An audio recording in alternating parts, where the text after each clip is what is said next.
7 days 7 healthy snacks சீரீஸ்ல இன்னைக்கு நம்ம பேபிஸ்க்கு காராமணில வெஜிடபிள்ஸ் எல்லாம் ஆட் பண்ணி ஒரு ஹெல்த்தியான ஸ்நாக்ஸ் செய்ய போறோம். காராமணியை ஒரு 4 மணி நேரம் ஊற வச்சிருக்கேன். இப்போ இதோட ஒரு உருளைக்கிழங்கு சேர்த்து நல்லா வேக வச்சு எடுத்துக்க போறேன்.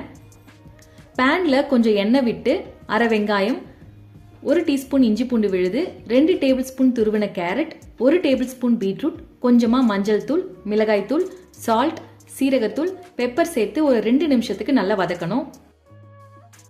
வேக வச்ச காராமணி, உருளைக்கிழங்கு ரெண்டும் சேர்த்து நல்லா மேஷ் பண்ணி வச்சிருக்கேன்.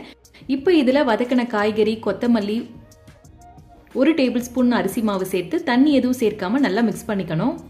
கையில் கொஞ்சமாக ஆயில் அப்ளை பண்ணிட்டு இந்த மாதிரி ஷேப்பில் செஞ்சு தோசைக்கல் நல்லா காஞ்சதும் 1 டேபிள் ஸ்பூன் எண்ணெய் விட்டு கோல்டன் ப்ரௌன் கலர் ஆகிற வரைக்கும் ஷாலோ ஃப்ரை பண்ணி எடுத்துட்டா அவ்வளோதான் ஹெல்த்தியான ஸ்நாக் ரெடி. வீட்டில் அரைச்ச கரம் மசாலா இருந்தால் வதக்கிறப்ப 1/4 டீஸ்பூன் போல் ஆட் பண்ணிக்கலாம். டேஸ்ட் இன்னும் நல்லா இருக்கும். கண்டிப்பாக ட்ரை பண்ணி பாருங்க. Bye bye.